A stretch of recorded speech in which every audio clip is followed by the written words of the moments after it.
আমাদের দেশে একজন সুদিসুর ওরফে লয়াল বিজয়ী একজন, তিনি আমাদের দেশের প্রধান। এই প্রধানের জ্বালায় এখন দেশের মানুষ নিরাপদ না, খারাপ পরিস্থিতি। কিন্তু এখন র্যাবে কি বলছে, রমজান মাসে আরো বেশি খারাপ পরিস্থিতি হবে। সেই পরিস্থিতির জন্য দায়ী কে? সুদিচুর ইউনূস আর আপনারা সকল প্রশাসন।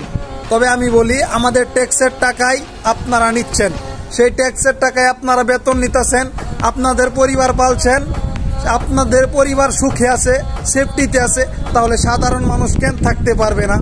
তারা কি বাংলাদেশের মানুষ না? না থাকার মূল কারণ হচ্ছে আপনারা 1971 সালে দেশদ্রোহী বা দেশবিরোধী মানুষদেরকে আপনারা উন্মুক্ত করে দিয়েছেন দেশে। তারাই বিশৃঙ্খলা সৃষ্টি করছে, তারাই দেশে ধ্বংস করতেছে, তারাই সেই 1971 সালের মতো নারীদেরকে দর্শন করে চলছে। কিন্তু তবে যে যাই করেন, সময় হইলে প্রত্যেকটার বিচার কড়ায় ঘন্টায় সেকেন্ডে দেওয়া হবে। বঙ্গবন্ধুর আদর্শে গড়া সৈনিক শুধু সৈনিক থাকে না, তার পুরো পরিবার সৈনিক থাকে।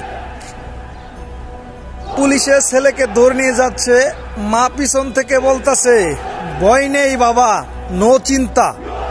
একটা বঙ্গবন্ধুর সৈনিক যখন বাস্তবে অনলাইনে যেখানে প্রতিবাদ করে, তখন তার পুরো পরিবার তাকে সাপোর্ট করে। কারণ তার পরিবার তাকে বলে যে তুই সত্যের পথে থাক আর বঙ্গবন্ধুর আদর্শকে স্মরণ কর। কারণ আজকে তুই অপমানিত হইতেছিস, কাল তুই বিজয়ের বেশ নিয়ে ফিরতে পারবি। কারণ তোর ভিত্তে সততা এবং নিষ্ঠার আদর্শ আছে, পিছে ফিরাইব কে? কারণ তোর লক্ষ্য বিজয়ের দিকে।